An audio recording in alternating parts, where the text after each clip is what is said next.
سن 6 ہجری میں مقام حدیبیہ پر صلح حدیبیہ کے اندر ایک معاہدہ طے ہوا تھا کہ آئندہ 10 سال تک نہ تو مسلمان مکے والوں پر کوئی حملہ کریں گے، یعنی قریش پر، کفار مکہ پر، اور نہ ہی قریش کے لوگ مدینے والوں پر یعنی مسلمانوں پر حملہ کریں گے، اور نہ ہی ایک دوسرے کی تجارتی قافلوں کو کوئی نقصان پہنچائیں گے۔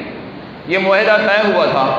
اب اس معاہدے کے اندر مکہ مکرمہ کے 2 قبیلے ہیں، ایک قبیلے کا نام ہے قبیلہ بنی بکر اور ایک قبیلے کا نام ہے قبیلہ بنی خزاعہ۔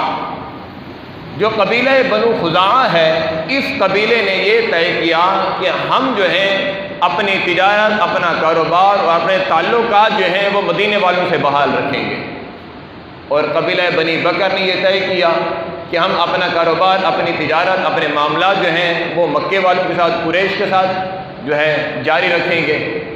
تو اب یہ طے ہوا کہ اگر قبیلہ بنو خزاعہ پر چاہے قریش نے حملہ کیا یا قبیلہ بنی بکر نے حملہ کیا تو یہ مدینے والوں پر حملہ تصور کیا جائے گا، اور اگر قبیلہ بنی بکر پر مدینے والوں نے حملہ کیا یا قبیلہ بنو خزاعہ کے لوگوں نے حملہ کیا تو یہ قریش پر حملہ تصور کیا جائے گا، اور پھر اس معاہدے کا وہ ذمہ دار ہوگا۔ اب ہوا اس طرح کہ قبیلہ بنی بکر کے جو لوگ تھے انہوں نے 2 سال کے اندر جو ہے وہ قبیلہ بنو خزاعہ کے لوگوں پر زیادتی کرنا شروع کر دی، یہاں تک کہ مارنا بھی شروع کر دیا۔ درجنوں افراد قبیلہ بنو خزاعہ کے شہید کر دیے گئے۔ اب قبیلہ بنو خزاعہ نے قاصد بھیجا نبی پاک صلی اللہ علیہ وآلہ وسلم کی بارگاہ میں کہ یا رسول اللہ صلی اللہ علیہ وآلہ وسلم، یہ طے ہوا تھا کہ اگر قبیلہ بنو خزاعہ پر حملہ ہوا تو یہ مدینے پر حملہ تصور کیا جائے گا، یعنی مدینے والوں پر۔ تو اب ہمارے اتنے لوگ شہید کر دیے گئے ہیں، تو آپ ہماری مدد کو آئیں۔ تو آقا کریم صلی اللہ علیہ وآلہ وسلم نے یہ پیغام بھیجا کہ ہم تمہاری مدد کو آئیں گے، اور اپنا قاصد بھیجا قریش کے پاس، اور فرمایا قریش سے جا کر کہو ان 3 باتوں میں سے ایک بات کو چن لیں۔ نمبر 1، یا تو قبیلہ بنی بکر سے اپنا ہاتھ اٹھا لیں، ان سے اپنے تعلقات ختم کر لیں، ہم جانیں قبیلہ بنی بکر جانیں، یا پھر دوسری بات یہ ہے کہ جو قبیلہ بنو خزاعہ کے لوگ شہید کر دیے گئے ہیں اس کا بدلہ دیا جائے۔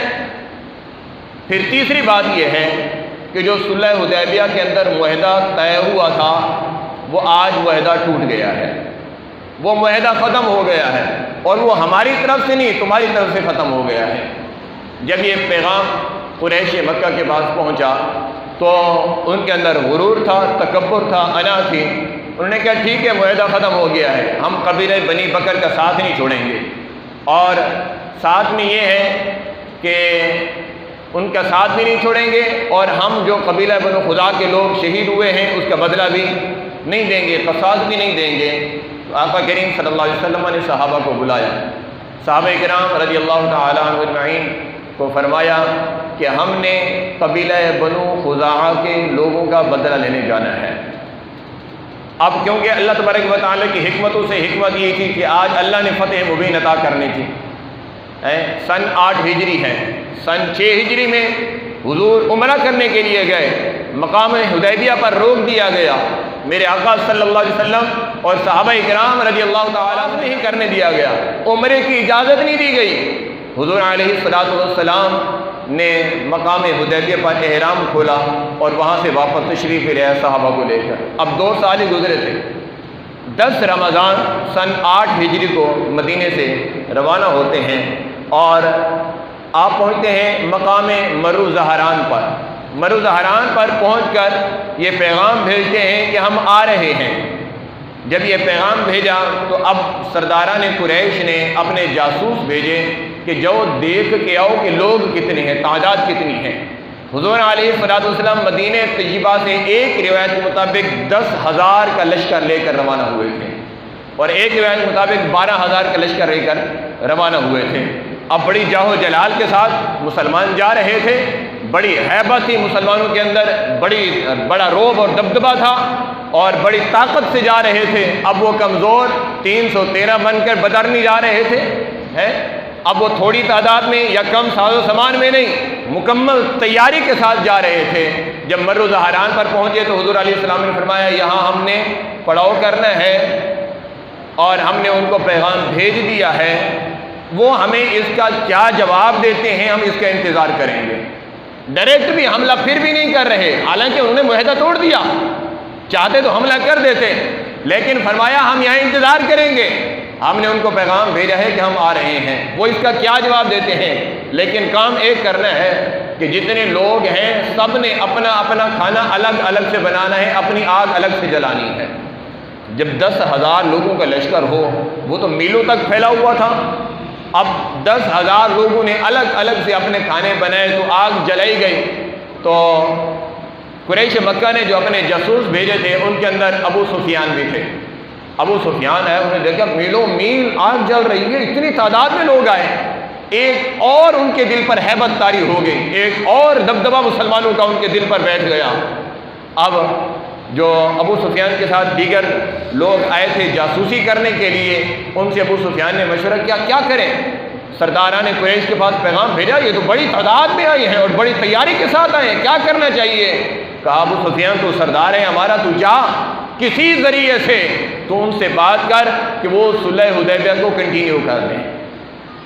اب ابو سفیان سوچنے لگا کرنا کیا ہے، تو دل میں خیال آیا حضرت عباس رضی اللہ تعالیٰ عنہ سے ملاقات کرتے ہیں، اگر وہ حضور سے بات کریں گے، کیونکہ رشتہ داری میں حضرت عباس حضور کے چچا ہیں، جب حضرت عباس حضور سے بات کریں گے تو بات بن جائے گی اور صلح حدیبیہ جو ہے وہ کنٹینیو ہو جائے گا۔ اب کسی ذریعے سے ابو سفیان نے وہ پیغام بھیجا لوگوں کے ذریعے سے کہ حضرت عباس کو کہ آپ کو ابو سفیان ملنے کے لیے آیا ہے۔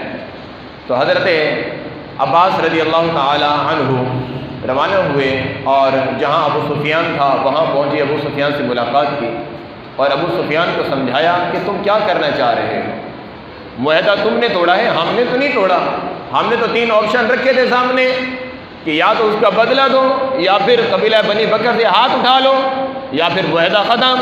تو تم نے ہی یہ کہا ہے کہ معاہدہ ختم ہے، جو کرنا ہے کر لو، تو اب ہم آ گئے ہیں، اب دیکھو آگے کیا ہوتا ہے۔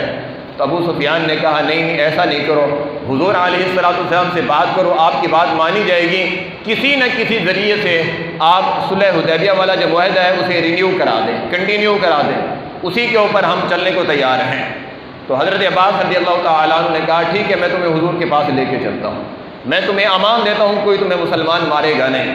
ابو سفیان کو لے کر حضرت عباس رضی اللہ تعالیٰ عنہ آقا کریم علیہ السلام کے خیمے میں آئے۔ تو آقا کریم صلی اللہ علیہ وآلہ وسلم نے جب ابو سفیان کو دیکھا تو حضرت عباس سے پوچھا کہ یہ کیسے آیا؟ تو حضرت عباس رضی اللہ تعالیٰ عنہ نے حضور کے بارگاہ میں عرض کی یا رسول اللہ صلی اللہ علیہ وسلم یہ آپ سے بات کرنے کے لیے آیا ہے اور یہ چاہ رہے ہیں کہ صلح حدیبیہ والا جو معاہدہ ہے اسے کنٹینیو کر دیا جائے۔ تو آقا کریم علیہ السلام ابو سفیان سے مخاطب ہوئے اور ارشاد فرمایا ابو سفیان کیا اب بھی تمہیں سمجھ نہیں ہے کہ اللہ وحدہ لا شریک ہے، اللہ ایک ہے وہ جو ہمارے ساتھ ہے؟ تو ابو سفیان کی زبان سے بے ساختہ نکلا کہ کیوں نہیں، اگر دوسرا خدا ہوتا تو وہ ہماری مدد کو ضرور آتا، ایک ہی خدا ہے وہ جو آپ کے ساتھ ہے۔ حضور نے فرمایا پھر دیر کس بات کی ہے، کلمہ پڑھ کے مسلمان کیوں نہیں ہوتا؟ حضور علیہ السلام کے الفاظ کے اندر جاہ و جلال تھا، تو ابو سفیان نے کلمہ پڑھا اور دامن اسلام سے وابستہ ہو گئے، مسلمان ہو گئے۔ اب مسلمان ہوئے تو اب انہوں نے جو جاسوس بھیجا تھا وہ یہ سمجھ رہے تھے کہ ہم اپنے مقصد میں کامیاب ہو جائیں گے، کفار اپنی تیاری کے اندر کہ اپنے مقصد میں ہم کامیاب ہو جائیں گے۔ اب ان کو پتہ نہیں تھا کہ آج کایا پلٹ چکی ہے، آج کچھ اور ہونے جا رہا ہے۔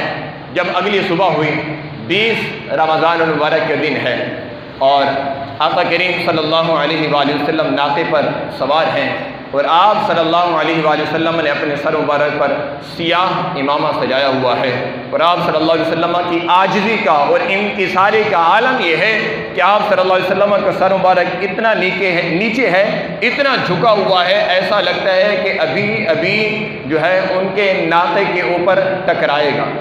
لیکن آپ صلی اللہ علیہ وآلہ وسلم سورہ فتح انا فتحنا لک فتحا مبینہ کی تلاوت فرما رہے ہیں۔ راستے میں ایک کتیا نے بچے دیے ہوئے تھے۔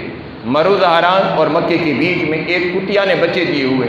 حضور علیہ السلام نے صحابہ سے ارشاد فرمایا ایک بندے کو، ایک سپاہی کو یہاں کھڑا کر دو، بے خبری میں اس کتیا کے کسی بچے پر کوئی کسی گھوڑے نے پاؤں رکھ دیا اور اس کا بچہ مر گیا تو یہ اسلام میں اس چیز کی اجازت نہیں دیتا۔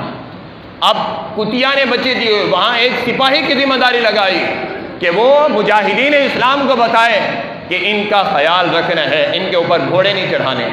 اب مکہ مکرمہ کے اندر داخل ہوئے تو آقا کریم علیہ السلام نے اعلان کیا جس نے ہتھیار ڈال دیے اس کے لیے امان ہے، جو مکہ مکرمہ کی حدود میں آ گیا، مسجد حرام کی حدود میں آ گیا، اس کے لیے بھی امان ہے۔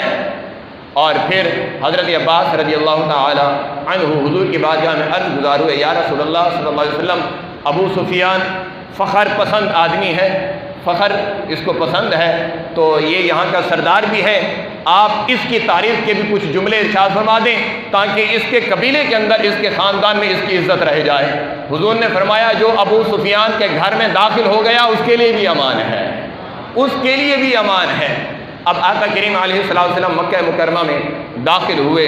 اب حضور علیہ السلام کے داخلے کا جو انداز تھا وہ ایسا تھا کہ جاہ و جلال اور آپ صلی اللہ علیہ وسلم کا رعب اور دبدبہ، مسلمانوں کی ہیبت کفار کے دلوں پر بیٹھ چکی تھی۔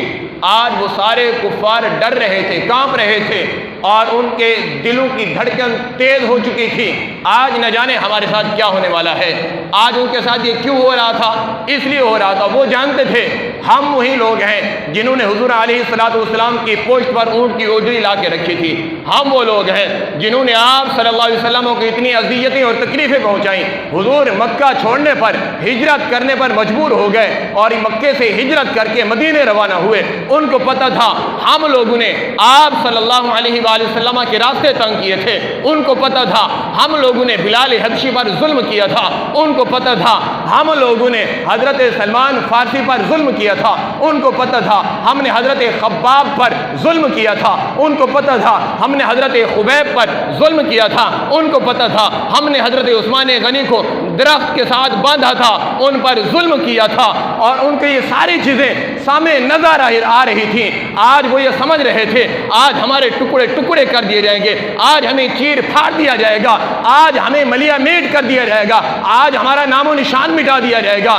آقا کریم علیہ السلام بیت اللہ میں تشریف لے جاتے ہیں، وہاں تشریف لے جا کر حضور علیہ السلام طواف فرماتے ہیں۔ طواف کرنے کے بعد میرے مصطفیٰ صلی اللہ علیہ وآلہ وسلم ارشاد فرماتے ہیں عثمان بن طلحہ کہاں ہیں، عثمان بن طلحہ کہاں ہے؟ لوگوں نے جواب دیا یا رسول اللہ صلی اللہ علیہ وآلہ وسلم عثمان بن طلحہ بوڑھے ہو چکے ہیں، وہ اپنے گھر میں ہیں، وہ چل کر یہاں آ نہیں سکتے۔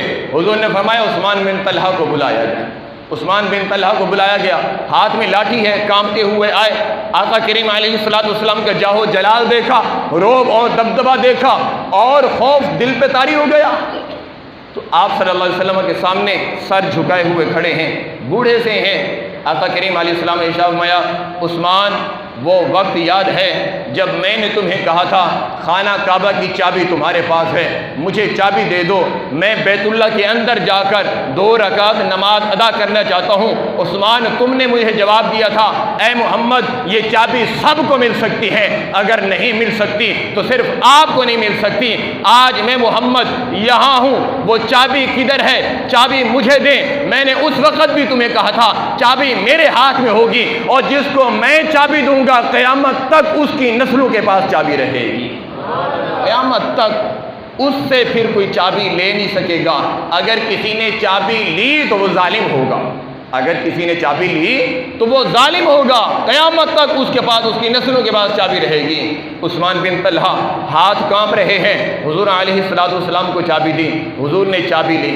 چابی لینے کے بعد حضور علیہ السلام بیت اللہ میں داخل ہوتے ہیں، اور بیت اللہ کے اوپر اور اندر جتنے بھی بت تھے سب کو گرا دیا گیا۔ آقا کریم علیہ السلام نے بیت اللہ کے اندر 2 رکعت نماز ادا فرمائی، شکرانے کے نوافل ادا کیے۔ شکرانے کے نوافل ادا کرنے کے بعد حضور علیہ السلام بیت اللہ سے باہر تشریف لائے اور فرمایا عثمان کدھر ہے؟ عثمان بن طلحہ کھڑے ہوئے، کانپتے ہوئے کہنے لگے میں حاضر ہوں۔ جب یہ کہا میں حاضر ہوں، حضور نے فرمایا یہ لو چابی، اب یہ چابی قیامت تک تمہارے پاس رہے گی۔ حالانکہ ابھی تک عثمان بن طلحہ نے کلمہ نہیں پڑھا تھا، ابھی تک عثمان بن طلحہ نے کلمہ نہیں پڑھا تھا۔ حضور نے فرمایا یہ لو چابی، آج محمد نے چابی تمہیں دی ہے، قیامت تک کوئی چابی تم سے لے نہیں سکے گا۔ حضرت عثمان بن طلحہ جب یہ سنا تو حضور کے قدموں میں گر گئے، کلمہ پڑھا اور مسلمان ہوئے۔ حضور علیہ السلام نے باقی لوگوں سے خطاب فرمایا، 10,000 یا 12,000 کا لشکر تو حضور لے کر گئے تھے، 10 یا 12,000 کا لشکر تو حضور لے کر گئے تھے، اب پورے مکے کے لوگ جمع ہیں، بچے بوڑھے جوان سارے موجود ہیں۔ اب حضور علیہ السلام نے ارشاد فرمایا، اے لوگوں تم جانتے ہو کہ آج میں تمہارے ساتھ کیا کرنے والا ہوں۔ اب کانپ رہے ہیں، دل پہ لرزہ طاری ہے، خوف زدہ ہیں کہ نہ جانے ہمارے ساتھ کیا ہونے والا ہے، کیونکہ جو کیا تھا وہ سب یاد آ رہا تھا، وہ ساری ویڈیو آنکھوں کے سامنے تھی، وہ سارے مناظر آنکھوں کے سامنے کیے تھے، یہی حدود حرم، یہی بیت اللہ، یہی مکے کی گلیاں، یہی ہم لوگ، اس وقت ہمارے پاس طاقت تھی، اس وقت ہمارے پاس جو ہے سرداری تھی، ہم اپنی منمانی کرتے رہے اور ان کو کمزور سمجھتے رہے۔ آج سرداری بھی انہی کے پاس ہے، طاقت بھی انہی کے پاس ہے، عہدہ بھی انہی کے پاس ہے۔ اب خوف زدہ کانپتے ہوئے لبوں سے کہا، ہم تو آپ کے بارے میں یہی امید کرتے ہیں کہ آپ کرم والے بھائی اور کرم والے باپ کے بیٹے ہیں، آپ ہی عفو کریں گے، معاف کر دیں گے، یعنی آپ بھی درگزر کر دیں گے، آپ بھی کرم کرنے والے ہیں۔ آقا کریم علیہ السلام نے ارشاد فرمایا، ہاں تم نے سچ پہچانا ہے، میں نے سب کو معاف کر دیا ہے۔ اب حضور علیہ السلام کا یہ فرمانا تھا، کسی کو تو یقین ہی نہیں آیا، یقین ہی نہیں آ رہا کہ ہمیں معاف کر دیا گیا۔ ہم نے اتنے بڑے بڑے ظلم کیے، بلال حبشی کو باندھ کر انگاروں پر لٹایا، بلال حبشی کے جسم سے خون نکلا، پیپ نکلی اور انگارے بجھ گئے، ہمیں بلال پر ترس نہ آیا۔ آج بلال کی آقا نے ایک لمحے میں معاف کر دیا۔ ہم نے بلال کے گلے میں رسا ڈالا، اسی مکے کی گلیوں میں گھسیٹا، اور آج بلال کے آقا نے ہمیں معاف کر دیا۔ اسی مسجد حرم کے صحن کے اندر حضور سجدے میں تھے، ہم نے حضور کی پشت پر اونٹ کی اوجڑی لا کے رکھ دی تھی، آج حضور نے معاف کر دیا۔ یقین ہی نہیں آ رہا، زاروں قطار رونے لگے، کئی لوگ بے ہوش ہو گئے، کئی لوگ بے ہوش ہو گئے۔ ہوش میں آئے تو کہا حضور اب کلمہ پڑھا دیجیے، اب کلمہ پڑھا دیجیے۔ حضور علیہ السلام نے کلمہ پڑھایا، مسلمان ہو گئے۔ ایک تعداد میں صحابہ نے حضور کی بارگاہ میں عرض کی، یا رسول اللہ، جو آپ کی شان میں گستاخی کرنے والا ہے، جو آپ کی توہین کرنے والا ہے، وہ غلاف کعبہ کے اندر چھپا ہوا ہے۔ یہ مسجد بیت اللہ کی دیوار، یہ بیت اللہ کی دیوار ہے، اس کے اوپر غلاف ہے۔ ابن خطل غلاف کے اندر، کیونکہ غلاف رسوں سے باندھا جاتا ہے، رسے بڑے مضبوط ہوتے ہیں، ان رسوں کو پکڑ کر وہ اوپر چڑھ گیا ہے۔ آقا کریم علیہ السلام نے ارشاد فرمایا، اسے وہیں واصل جہنم کر دو۔ اس سے پتہ چلا کہ اگر کوئی غلطی کر جائے تو حضور اسے معاف فرما دیتے ہیں، غلطی کر جائے حضور معاف فرما دیتے ہیں۔ اگر حضور کی شان میں توہین کر جائے، وہ غلاف کعبہ کے اندر لپٹا ہوا ہو، وہ بیت اللہ کی دیوار کے ساتھ لگا ہوا ہو، وہیں اس کو واصل جہنم کر دینا چاہیے۔ یہ حضور کا فرمان ہے۔ آج دنیا کے اندر یہ فتح مکہ کا پیغام ہے، یہ آج کے دن کا پیغام ہے کہ اگر کسی نے غلطی کی ہے اس کے لیے معافی ہے، اگر کسی نے اسلام کے ساتھ غداری کی ہے اس کے لیے معافی نہیں ہے، اگر کسی نے تاجدار ختم نبوت کے ساتھ غداری کی ہے اس کے لیے معافی نہیں ہے۔ آج معاشرے کے اندر کیا کچھ ہو رہا ہے، آج میں اپنا عہدہ بچانے کے چکر کے اندر، اپنی سیٹ بچانے کے چکر کے اندر، اپنی عزت بچانے کے چکر کے اندر، یاد رکھیے اللہ نے ساری عزتیں اگر بنائی ہیں تو عبداللہ کے در یتیم کے لیے بنائی ہیں۔ عزت کو عزت ہی تب ملی ہے جب عزت میرے آقا کے قدموں میں آئی ہے۔ اس سے پہلے عزت خود ذلیل ہو رہی تھی۔ کن کی تھی عزت؟ ان کی عزت تھی جو بتوں کو پوجا کیا کرتے تھے، جو بتوں کو سجدے کرتے تھے، وہ عزت والے کہلایا کرتے تھے۔ یعنی عزت ذلت والوں کے ہاتھ میں تھی، عزت کی اپنی عزت نہیں تھی، اور جس دن مکہ فتح ہوا اللہ نے مسلمانوں کو فتح مبین عطا فرمائی اور عزت نے آ کر مصطفیٰ کے قدم چومے، تو پھر عزت کو بھی وہ عزت مل گئی جس کے بارے میں میرے آقا اعلی حضرت امام اہل سنت مجدد دین و ملت الشاہ امام احمد رضا خان فاضل بریلی رحمۃ اللہ تعالی علیہ ارشاد فرماتے ہیں، کثرت بعد قلت پہ اکثر درود، عزت بعد ذلت پہ لاکھوں سلام۔ اے عزت، پہلے ایک عرصے تک تو ذلیل ہوتی رہی، ایک عرصے تک تو رسوا ہوتی رہی، ایک عرصے تک تو شرمندہ ہوتی رہی، لیکن تو نے میرے آقا کے قدم چومے ہیں، عزت ہم تجھے بھی سلام کرتے ہیں۔ اے عزت، ہم تجھے بھی سلام کرتے ہیں۔ عزت بعد ذلت پہ لاکھوں سلام۔ پہلے عزت اس کی تھی جو آگ کی پوجا کرتا تھا، پہلے عزت اس کی تھی جو بتوں کی پوجا کرتا تھا، پہلے عزت اس کی تھی جو اللہ کے سوا کسی اور کو عبادت کے لائق سمجھتا تھا، پہلے عزت اس کی تھی جو اپنی بیٹی کو زندہ درگور کیا کرتا تھا، پہلے عزت اس کی تھی جو اللہ کے سوا لوگوں کی عبادت کیا کرتا تھا، چاند کی عبادت کیا کرتا تھا، سورج کی عبادت کی کرتا تھا۔ لیکن جب میرے مصطفیٰ صلی اللہ علیہ وآلہ وسلم تشریف لائے، اللہ رب ذوالجلال نے عزت کو عزت عطا فرمائی اور مصطفیٰ کریم صلی اللہ علیہ وآلہ وسلم کے قدموں میں ڈال دیا، تو اس بات کی طرف اشارہ کر دیا عزت کو عزت ہی مصطفیٰ کے در سے ملی ہے، عزت کو عزت ہی مصطفیٰ کے در سے ملی ہے۔ عزت ملتی ہے تو اللہ جسے چاہتا ہے عزت دیتا ہے، عزت اسی کو ملتی ہے جسے اللہ چاہتا ہے۔ وَتُعِزُّ مَن تَشَاءُ وَتُذِلُّ من تشاء بیدک الخیر۔ مختصر سا ایک پوائنٹ ہے، آقا کریم علیہ السلام کی شان میں مختلف انداز کے اندر گستاخیوں کا سلسلہ چل رہا ہے، مسلمان احتجاج کرتے ہیں، رک جاتا ہے، کچھ عرصے کے بعد پھر ہوتا ہے، پھر رک جاتا ہے، یہ سلسلہ چل رہا ہے اور ہم مصلحت کے شکار ہیں۔ اگر میرے پاس عہدہ ہے، میں عہدہ بچانے کے چکر میں، میرے پاس منصب ہے، منصب بچانے کے چکر میں، میرے پاس سیٹ ہے، سیٹ بچانے کے چکر میں بس درگزر سے کام چل رہا ہے۔ لیکن خلاصہ کلام میں آپ کے پوائنٹ کی بات کر رہا ہوں، اگر کسی نے حضور علیہ السلام کے ناموس کے معاملے کے اندر کمزوری دکھائی ہے، حضور علیہ السلام کی ناموس کے معاملے کے اندر غداری کی اور حضور کے غداروں کی صف میں کھڑا رہا، تو اللہ نے اسے زمانے میں ایسا ذلیل کرنا ہے کہ اس کو پھر کائنات میں عزت کہیں بھی نہیں ملتی۔ حضور علیہ السلام کی ناموس کے معاملے کے اندر کسی قسم کا کوئی کمپرومائز نہیں ہے۔ آپ کسی تنظیم کا حصہ نہ بنیں، آپ کسی تحریک کا حصہ نہ بنیں، لیکن آپ جس نبی کا کلمہ پڑھتے ہیں ان کی عزت کی بات تو کر سکتے ہیں، آپ قرآن کے تحفظ کی بات تو کر سکتے ہیں، آپ اسلام کے تحفظ کی بات تو کر سکتے ہیں۔ آج کہ قل ان کان آباؤکم وابناؤکم واخوانکم وازواجکم وعشیرتکم واموال اقترفتموها وتجارۃ تخشون کسادها ومساکن ترضونها، ان 7 چیزوں کی محبت احب الیکم من اللہ ورسولہ وجہاد فی سبیلہ۔ اگر ہم نے ان 3 چیزوں کو اپنایا ہوا ہوتا تو آج بیت المقدس کے اندر مسلمانوں پر ظلم نہ ہو رہا ہوتا۔ ہر رمضان کے اندر مسلمانوں پر بیت المقدس میں ظلم ہوتا ہے، مسجد اقصی میں نماز پڑھنے والوں کو بے دردی کے ساتھ شہید کر دیا جاتا ہے، کوئی آواز اٹھانے والا نہیں، کوئی پوچھنے والا نہیں۔ کہاں ہے 57 اسلامی ممالک کے حکمران؟ کہاں ہے OIC؟ کہاں ہے اقوام متحدہ؟ کیا مسلمان اتنے لاوارث ہیں؟ اس کی وجہ کیا ہے؟ مسلمانوں ہم لاوارث کیوں ہوئے؟ اس لیے کہ اگر آج ہم محبت کرتے ہیں تو اپنے ماں باپ سے کرتے ہیں، محبت کرتے ہیں اپنی اولاد سے کرتے ہیں، محبت کرتے ہیں اپنے بہن بھائیوں سے کرتے ہیں، محبت کرتے ہیں رشتہ داروں سے کرتے ہیں، محبت کرتے ہیں بیوی سے کرتے ہیں، محبت کرتے ہیں مال سے کرتے ہیں، محبت کرتے ہیں کاروبار سے کرتے ہیں، محبت کرتے ہیں تو اپنے گھر سے کرتے ہیں، کیونکہ میں نے 30 سال کی محنت سے گھر بنایا ہے، میں نے 50 سال کی محنت سے گھر بنایا ہے، ان سے محبت کرتے ہیں۔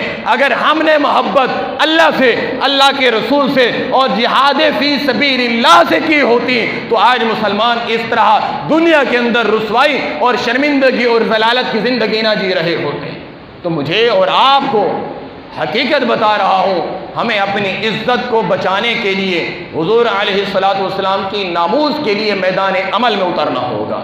مسلمانوں کا بدلہ لینے کے لیے حضور مدینے سے مکے روانہ ہوئے، قبیلہ بنی بکر کے لوگوں نے قبیلہ بنو خزاع کے لوگوں کو شہید کیا نا، حضور نے کیا فرمایا؟ ہم نے قبیلہ بنو خزاع کے لوگوں کا بدلہ لینے جانا ہے، بدلہ لینے گئے۔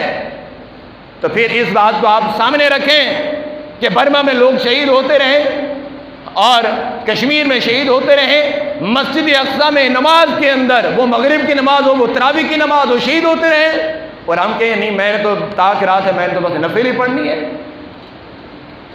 تو حضور علیہ السلام جب امام الانبیاء اپنے ہاتھ میں تلوار لے کر میدان میں اترتے ہیں اور قرآن کہہ رہا ہے یا ایھا النبی جاہد الکفار والمنافقین واغلظ علیہم، اے نبی صلی اللہ علیہ وآلہ وسلم جہاد کرو کافروں کے خلاف اور منافقین کے خلاف۔ تو قیامت کے دن اگر حضور علیہ السلام نے ہم سے سوال کر لیا، ہم حضور کو کیا جواب دیں؟